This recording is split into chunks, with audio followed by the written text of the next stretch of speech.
Good evening and welcome to the Saturday edition of Market Mantra, in which we give you a complete update on the economic news of the day. Today we'll also be taking calls from you, our listeners, and any queries that you may have on business, economic and stock market matters.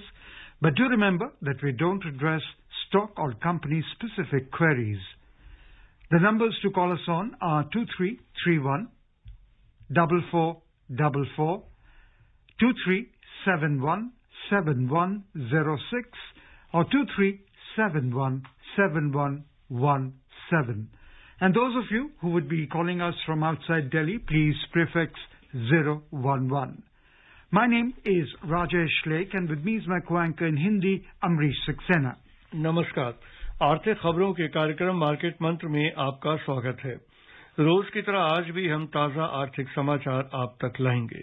श्रोताओं, आज शनिवार है और हर एक शनिवार की तरह आज भी हम आपके प्रश्न सीधे प्रोग्राम में शामिल करेंगे। आप हमसे आर्थिक, व्यापारिक और शेयर बाजार से जुड़े किसी भी मुद्दे पर जानकारी प्राप्त कर सकते हैं, परंतु ध्यान रखिएगा कि हम किसी विशेष कंपनी या स्टॉक के बारे में आपको इस कार्यक्रम में जानकारी नहीं दे पाएंगे। हमसे बात करने के लिए आप हमें इन नंबरों पर फोन कर सकते हैं 23314444 और 23717106 और तीसरा नंबर है 23717117। आपके प्रश्नों का उत्तर देने और प्रमुख खबरों पर चर्चा करने के लिए हमारे साथ आमंत्रित हैं हिंद किसान चैनल के editor in chief Harvir Singh. Harvir, नमस्कार। कार्यक्रम में आपका स्वागत है। वेलकम हरवीर। नमस्कार। Thank you Rajesh. और सबसे पहले हेडलाइंस लेके मौजूद हैं राजेश लेख। Prime Minister Narendra Modi says India is marching ahead with the target to reduce carbon footprint by 30 to 35%. Government approves 28 food processing projects worth over 320 crore rupees. And on Wall Street, the Dow slips 0.8% on a growing number of state-level shutdowns to combat the spiraling COVID-19 pandemic. प्रधानमंत्री नरेंद्र मोदी ने कहा है कि Bharat carbon footprint को 30 से 35% तक घटाने का लक्ष्य प्राप्त करने के लिए तेजी से आगे बढ़ रहा है। सरकार ने 320 करोड़ रुपए से अधिक की 28 खाद्य प्रसंस्करण परियोजनाओं को मंजूरी दी और कोविड-19 महामारी को काबू में करने के लिए अनेक राज्यों द्वारा शटडाउन की घोषणा के बाद वॉल स्ट्रीट में डाउ 0.8% गिरा।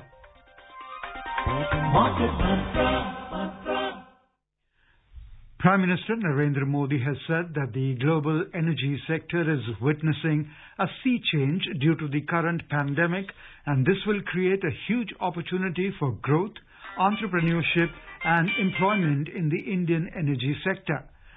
Delivering the 8th convocation address at Pandit Deen Dayal Petroleum University, Gandhinagar, through video conferencing, Mr. Modi said that India is marching ahead with a target to reduce the carbon footprint by 30 to 35%. Mr. Modi said that India is trying to increase the share of natural gas by 4 times to complete the energy requirements of the country. और इस बीच हमारे साथ गुड़गांव से हमारे श्रोता नवनीत जुड़ चुके हैं। नवनीत, नमस्कार। बताइए क्या पूछना। हाँ, नमस्कार। मेरा जो प्रश्न है मार्केट मंत्रा टीम से, वो यूएस में होने वाले डेवलपमेंट को लेकर है। जैसा कि हम लोग सुन रहे हैं कि यूएस में राजनीतिक विद्रोह की संभावना है। जो राष्ट्रपति ट्रंप है वो अभी सत्ता हस्तांतरण में जो नवनिर्वाचित राष्ट्रपति जो बाइडेन है उनको लेकर आनाकानी कर रहे हैं। और अगर ये राजनीतिक विद्रोह मान लीजिए होता है अमेरिका में, तो उसका इमर्जिंग मार्केट पर क्या प्रभाव पड़ेगा? देखिए, इस तरह की बातें हैं और एक रेसिस्टेंस उनका है, लेकिन लगता है कि ये रिजोल्व हो जाएगा। जाहिर सी बात है कि यूएस दुनिया की सबसे बड़ी इकोनॉमी है और वहां से बहुत बड़ा इन्वेस्टमेंट इमर्जिंग इकोनॉमीज में वहां की कंपनियों से आता है। कोई भी गैर जरूरी जो डेवलपमेंट होगा, जो देश के सिस्टम को डिस्टर्ब करेगा, उसका इम्पैक्ट तो आ सकता है। लेकिन अभी मेरे ख्याल से ये इतनी स्थिति नहीं बनेगी, क्योंकि खुद उनकी पार्टी के भी कई सारे जिम्मेदार जो राजनेता है वो चुनाव के जो नतीजे हैं उनको एक्सेप्ट कर रहे हैं, प्लस किसी भी तरीके की धांधली से इनकार कर रहे हैं। तो इसलिए अभी इतना कयास लगाने की मेरे ख्याल से अभी इस वक्त कोई वजह नहीं बनती कि परिस्थितियां इतनी खराब होंगी। From Delhi we are joined in by Aslam. हाँ जी असलम सवाल पूछें अपना। जी, सवाल हमारा तो ये है कि 10 साल के लिए मुझे इन्वेस्ट करना है लड़की के लिए, तो सर बताएं किसमें इन्वेस्ट करूँ मैं? इनको अपनी बेटी के लिए इन्वेस्टमेंट करनी है। इनको मेरे ख्याल से जो है एक तो जो पोस्ट ऑफिस डिपॉजिट्स होते हैं उसमें जाना चाहिए, और उसके अलावा क्योंकि ये सिक्योर इन्वेस्टमेंट है और बच्चियों के लिए भी स्कीम्स हैं, सुकन्या समृद्धि योजना जैसी स्कीम है जिसमें गवर्नमेंट भी एक तरीके से कंट्रीब्यूट करती है, तो अगर उसमें करेंगे तो उनके लिए और फायदेमंद होगा। और ग्रेटर नोएडा से हमारे श्रोता एसपीएस जैन लाइन पे हैं। जैन साहब नमस्कार, बताइए क्या पूछना चाहते हैं? नमस्कार जी, हरवीर सिंह जी को भी नमस्कार। जी नमस्कार। एक और गवर्नमेंट डिजिटल ट्रांजैक्शंस के ऊपर जोर दे रही है, दूसरी ओर उन्होंने बैंकों ने डिजिटल ट्रांसफर की नंबर लिमिट कर दिए हैं। 3 ट्रांजैक्शन के बाद बड़ी हैवी फीस दी जा रही है। ऐसे ही एटीएम ट्रांजैक्शंस के ऊपर बड़ी हैवी फीस चार्ज कर रहे हैं। शायद जनधन अकाउंट्स में ये नहीं करते हो, पर हर एक के पास तो जनधन अकाउंट नहीं है। तो मैं आपके माध्यम से सरकार से विनती करना चाहता हूं कि ये जो हैवी चार्जेस बैंक्स ले रहे हैं उसके ऊपर प्रतिबंध किया जाए। देखिए, आपका वाजिब तर्क है इसमें कि एक तो जब हमने ये किया था, डिमोनेटाइजेशन हुआ, उस वक्त एक जबरदस्त कैंपेन चला गया था कि इसका एक मकसद ये भी है कि डिजिटल ट्रांजैक्शन हो, क्योंकि डिजिटल ट्रांजैक्शंस आपको ट्रेल भी देते हैं और लोग कैश में कम जाएं, और उसके लिए इंसेंटिवाइज भी किया गया था। लेकिन क्या है कि बहुत सारे जो फायदे हैं उसको कई बार बैंक्स स्पेसिफिक लेवल पर अपने पॉलिसी चेंज करते रहते हैं, और उसमें अगर आपको याद हो कि इवन गवर्नमेंट ने पेट्रोल पंप्स पे भी और किस तरह से आप ट्रांजैक्शन करते हैं उसके लिए भी इंसेंटिवाइज किया था। तो मकसद यही था कि डिजिटल ट्रांजैक्शन हो, और कोई भी स्टेप बैंक्स का इस तरीके का वो डिस्करेज ही करेगा ट्रांजैक्शन को, और क्योंकि इसमें छोटे बड़े सभी तरह के ट्रांजैक्शंस हैं। ये बात अलग है कि जो यूपीआई और हमारा जो सिस्टम है वो ट्रांजैक्शंस का नंबर जो है वो भी लगातार रिकॉर्ड लेवल पर जा रहा है, तो उसका हमें बेनिफिट लेना चाहिए। और बैंक्स को इस वक्त वैसे भी अगर आप देखें कि जो बैंक्स का नेट इंटरेस्ट मार्जिन है, अगर उनका एफिशिएंसी, वर्क एफिशिएंसी अच्छी है तो वो काफी बेहतर है आज के टाइम में। भले ही क्रेडिट ऑफटेक उतना नहीं है, लेकिन डिपॉजिट्स की कॉस्ट जो है, उनके कॉस्ट ऑफ फंड काफी कम हो गई है। तो इसलिए सर्विसेज के नाम पर इस तरीके से इनकम जनरेशन के जो सोर्सेज बैंक्स कर रहे हैं, दैट इज कम्प्लीटली अनफेयर। और दिल्ली से हमारे श्रोता सतीश लाइन पे हैं। सतीश नमस्कार, बताइए क्या पूछना चाहते हैं? मैं जी यूट्यूब के जॉब सिस्टम के बारे में इनसे शेयर करना चाहता हूँ और जानकारी लेना चाहता हूँ। सर, जैसे यूट्यूब है, इसमें दुनिया के सभी देशों के करोड़ों करोड़ लोगों को जॉब दे रखी है। लगभग अरबों लोग होंगे जो इसके साथ जिसको इन्होंने जॉब दे रखी है। इसका जो सिस्टम है, अगर आप इसके साथ जॉब करना चाहते हैं तो ये कभी भी आप इससे जुड़ सकते हैं। ये कभी Satish, can we have the question? Sir, आप मुझसे थोड़ा सा मेरा सवाल पहले सुनिए ना, फिर उसके बाद में सवाल करूंगा। जैसे इसके पास कोई भी जॉब के लिए जाता है, कभी भी नहीं पूछता कि भाई आपकी एजुकेशन क्या, आपके पास डिग्री क्या है, आपके पास आपको इंटरव्यू देना पड़ेगा। सवाल क्या है आपका? मेरा सवाल ये कि यही वाला सिस्टम सारा देश, पूरी दुनिया और सारे जो है डिपार्टमेंट वो लागू नहीं कर सकते अभी? जैसे वो कुछ नहीं पूछता कि भाई आपका एजुकेशन क्या है। नहीं, देखिए, इसमें आपका ये जो परसेप्शन है वो भ्रामक है। पहली तो बात, यूट्यूब किसी को जॉब नहीं देता। जो उनके रोल पे है वो बात अलग है, जो उनके स्टाफ में लोग हैं जो उन्होंने हायर किए हैं। यूट्यूब एक आपको अपॉर्चुनिटी देता है अर्निंग की। अगर आप उसके ऊपर वीडियोस अपने अपलोड करते हो और उनका जो व्यूअरशिप है वो एक थ्रेशोल्ड लिमिट को पार करता है, उसके बाद वहां से आपको वो पेमेंट्स करते हैं, क्योंकि उनको एड रेवेन्यू से इनकम होती है। तो इट इज लाइक दैट। और उसमें वीडियो का जो क्रिएटर है वो अपलोड कर रहा है, तो उसके लिए YouTube को उसकी क्वालिफिकेशन या स्पेशलाइजेशन में जाने की जरूरत नहीं है। YouTube प्रोवाइड्स ए प्लेटफॉर्म कि उस प्लेटफॉर्म पे जाकर के आप अपना जो क्रिएटिव है आपका वो अपलोड करें और उसके बाद जो व्यूज आएंगे उसके हिसाब से वो आपको पेमेंट करेगा, जो उनका सिस्टम है।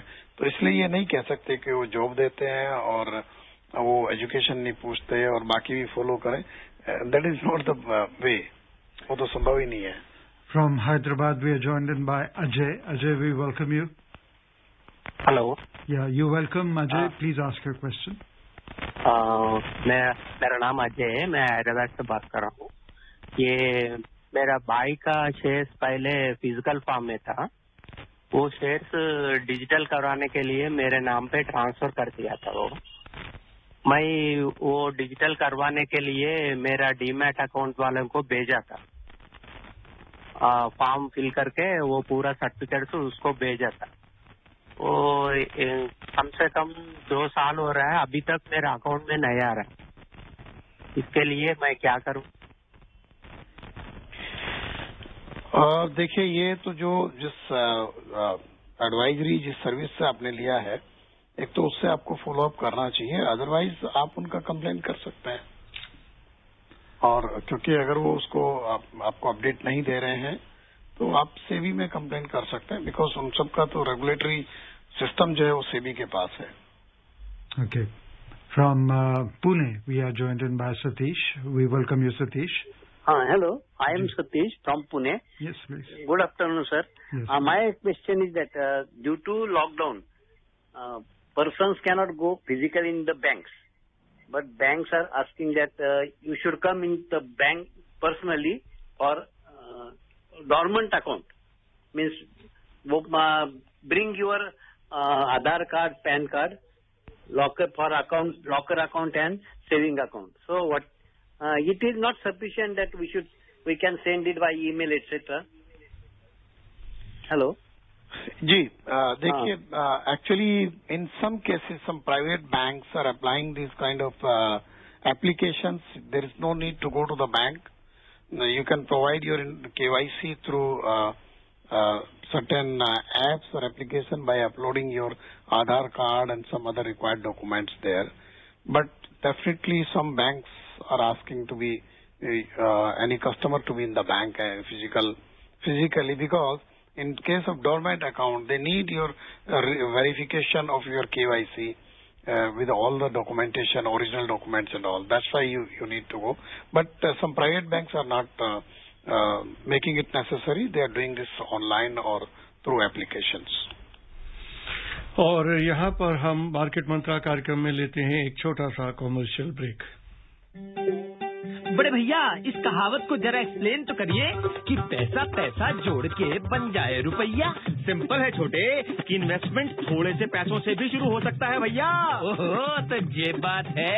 हाँ छोटे, आज थोड़े से पैसों को सही जगह लगाएंगे तो कल जरूरत के वक्त पर वही काम आएंगे। बड़े भैया, भारत के सबसे बड़े स्टॉक एक्सचेंज NSE द्वारा निवेशकों के हित में जारी।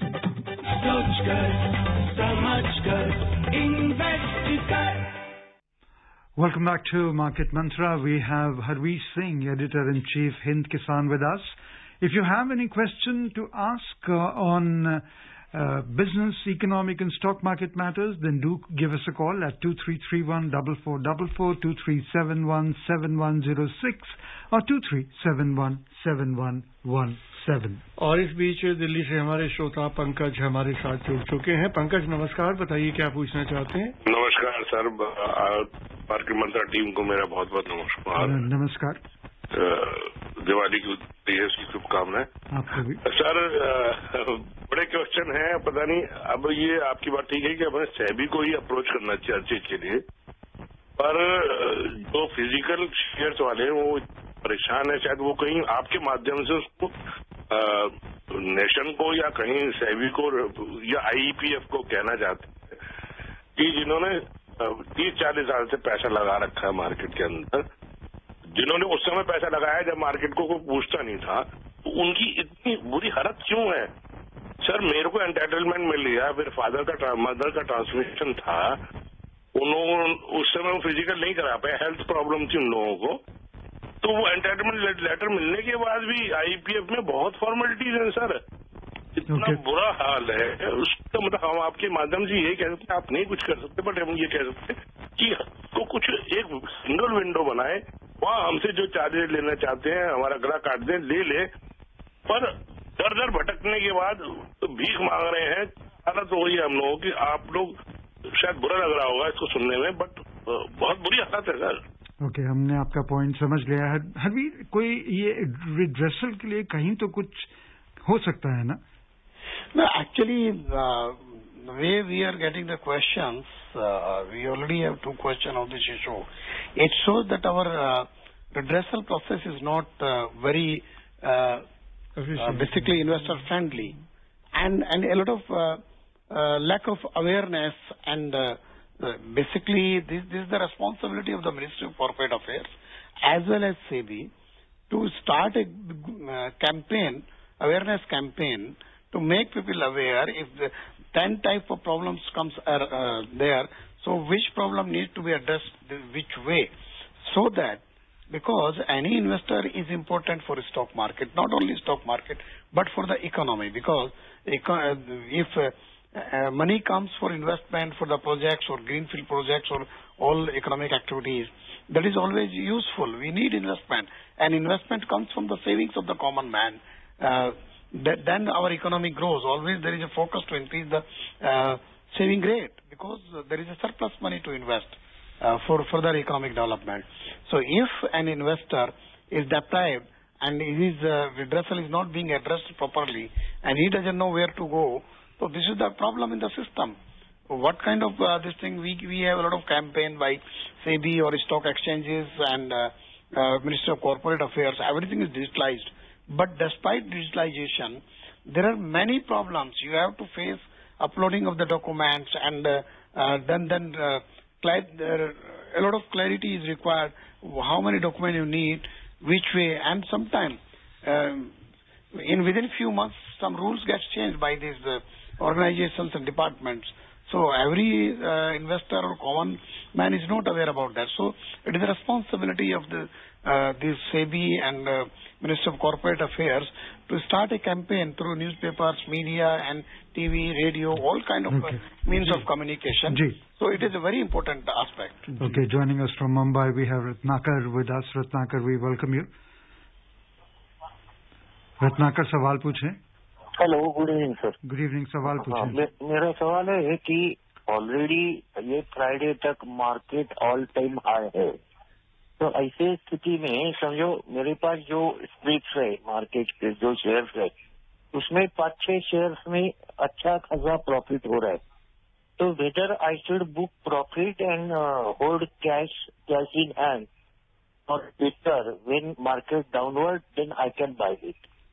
So इसके लिए advice.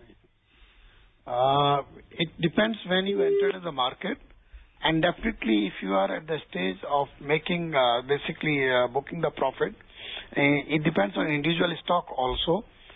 Many stocks are at peak. Market also touched very high levels. So if you feel that you can exit from the stock making profit and then can re-enter, definitely there are some corrections comes in the stocks as well as in the market also, in this kind of market where we are right now.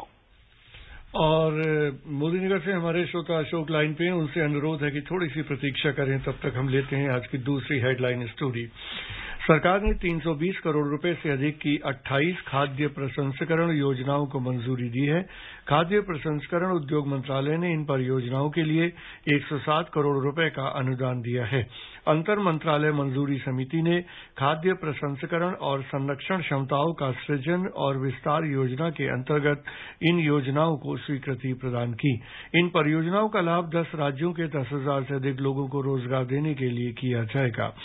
खाद्य प्रसंस्करण उद्योग मंत्री नरेंद्र सिंह तोमर ने video conference के जरिए अंतर मंत्रालय स्वीकृति समिति की बैठक की अध्यक्षता की, जिसमें प्रधानमंत्री किसान संपदा योजना के तहत आवश्यक अनुदान के लिए परियोजनाओं पर विचार किया गया. From Modinagar, we welcome Ashok. Please ask your question. Hello. Please ask your question, Ashok ji. हाँ अच्छा, अरविंद जी नमस्कार। नमस्कार जी नमस्कार। मेरा सवाल ये है कि अब लगभग 1 साल से दूसरा साल शुरू हो गया है। कार्वी में जो हमारा अकाउंट था उन्होंने हमारा क्रेडिट बैलेंस वापस ही नहीं किया है। अब हमें कहाँ कंप्लेंट करनी चाहिए? वो सुन ही नहीं रहे, कुछ भी लिख के दिया, पैसे वापस नहीं कर रहे। तो हमें बता दीजिए क्या करना चाहिए। देखिए अभी एक चीज देखिए कि अभी शायद पिछले दिनों कार्वी का कुछ उस तरीके का सेटलमेंट्स हुए हैं, वो भी आप लोग फॉलो अप करें। अभी लेटेस्ट इन्फॉर्मेशन था ये लास्ट वीक में ही, within this week I think. तो ये उसके ऊपर डेवलपमेंट चल रहा है। बट स्टॉक ब्रोकर के देखिए ये तो आपको जो एक तो एनएससी में जाकर के आप उनके अगेंस्ट कंप्लेन कर सकते हैं। वहां पर भी ई पोर्टल एक है, उस पर आप जाएंगे, और सेबी में आपको जाना पड़ेगा। यही 2 ऑप्शन आपके पास बनते हैं। Moving on the Wall Street, key indices ended lower yesterday as investors wrestled with fiscal stimulus developments, concerns over a lengthy rollout of vaccines, and a growing number of state-level shutdowns to combat the spiraling COVID-19 pandemic. Stocks such as Zoom Video Communications and Netflix, which have outperformed throughout the health crisis, helped curb the Nasdaq's loss. Meanwhile, U.S. Treasury Secretary Steven Mnuchin announced yesterday that he would allow key pandemic relief lending programs at the Federal Reserve to expire at the end of the year, saying the $455 billion allocated last spring under the CARES Act should be returned to Congress to be reallocated as grants for small companies. Record infection numbers have caused COVID hospitalization to soar by 50% and have prompted a new round of school and businesses closure, curfews and social distancing restrictions, hobbling economic recovery from the deepest recession since the Great Depression. In the latest development in the race to develop a vaccine, Pfizer Inc. has applied to the U.S. Food and Drug Administration for emergency use authorization of its COVID-19 vaccine, the first application of its kind in the battle against the disease. So the Dow Jones Industrial Average fell 220 points or 0.8% to close at 29,263. The S&P 500 lost 24 points or 0.7% to end at 3,558. And the Nasdaq Composite dropped 50 points to 11,855. Harveer, what do you have to think? What do you think actually about the state-level shutdowns to combat the spiraling COVID-19 pandemic happening in U.S. and in European markets? Because of which the oil prices are coming down, because of which, there's a concerns that the economic activity may come down.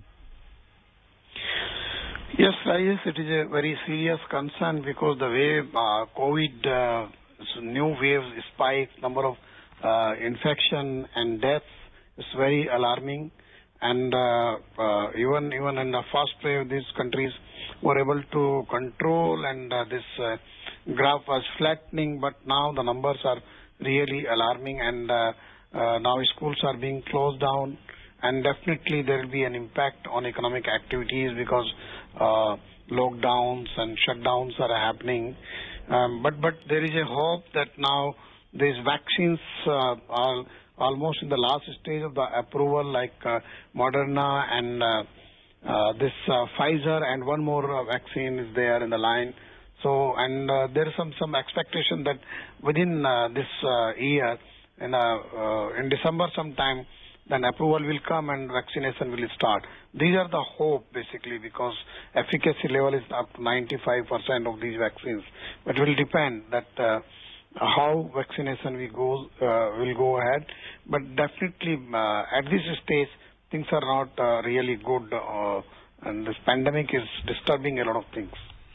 Harveer, also the massive FPI buying led to the biggest gap up rally in the past 2 weeks, which wasn't visible during the entire lockdown period since April. This shows, do you think this shows that the optimism has reached its peak, at least from an intermediate point of view? Yes. You see, there is a lot of liquidity. and that liquidity is coming to the markets everywhere, not only in the Indian market but other markets also, European and American. So where is a good chance of to make good money and margins are good, and so that's why money is flowing. Even in our market, huge FPI has come into the market. Yes. So it is because things are going to be normal. Economic activities are resuming. Consumption level is also increasing. Companies are hoping that by the end of this quarter, the numbers will go on the right side. So definitely, then it gives the confidence to the investors also. So that's why the money is flowing into the market. लेकिन हरवीर हम ये देखें, चूंकि अब नवंबर खत्म होने को है तो क्रिसमस का पीरियड शुरू हो जाएगा, तो ऐसे में आपको क्या लगता नहीं कि एफपीआई का जो फ्लो है वो थोड़ा सा कम होगा, बाइंग इंटेंसिटी थोड़ी कम होगी और उसमें मार्केट में हम एक मेजर करेक्शन देख सकते हैं ऐसी स्थिति में? देखिए, ये बात ठीक है कि ये जो फंड्स हैं जो वेस्टर्न कंट्रीज के एंड अमेरिका, तो जो ईयरली जो छुट्टियों का टाइम है उसके पहले काफी सारा अपना जो अकाउंट्स हैं उसको वो करते हैं, बैलेंस करते हैं. सो डेफिनेटली उसका इम्पैक्ट आ सकता है. बट एक तो इस बार का जो सिचुएशन है दैट इज नॉट नॉर्मल, और ऐसे में लोग ये होता है कि बिजनेसेस बंद होते हैं छुट्टियों के लिए. Nobody is not going to go outside. So इसका एक ये भी हो सकता है कि बहुत ज्यादा जो ऑलरेडी इकोनॉमिक एक्टिविटीज के ऊपर बहुत नेगेटिव इम्पैक्ट आया है, बट ओपनिंग्स नहीं है, लोग बाहर नहीं जा रहे हैं, तो उसका भी ये हो सकता है कि शायद कहीं ना कहीं इकोनॉमिक एक्टिविटीज थोड़ा चलती रहें और लोग जैसे फेस्टिवल्स और जो भी हैं वो सब चीजें इंडोर अपने घरों में ही मना रहे हैं लिमिटेड. तो ये भी एक एस्पेक्ट उसका है. बट ये बात सही है कि इससे एनुअल फेनोमिना के ये अराउंड दिसंबर जो बड़े फंड्स के जो मैनेजर्स हैं वो अपने स्टॉक्स को बैलेंस आउट करते हैं, तो उसका इम्पैक्ट जरूर आ जाता है मार्केट्स में. और अब चलते हैं कार्यक्रम की समाप्ति की ओर. हरवीर जी, इस कार्यक्रम में शामिल होने, श्रोताओं के प्रश्नों का उत्तर देने और हमें बहुमूल्य जानकारी देने के लिए आपका धन्यवाद. Before we close, a reminder of the headlines. Prime Minister Narendra Modi says India is marching ahead with the target to reduce carbon footprint by 30 to 35%. Government approves 28 food processing projects worth over 320 crore rupees, and on Wall Street, the Dow slips 0.8% on a growing number of state-level shutdowns to combat the spiraling COVID-19 pandemic. That's all we have in this edition of Market Mantra. Till tomorrow, goodbye.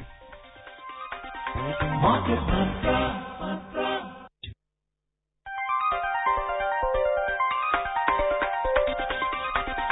Market Mantra.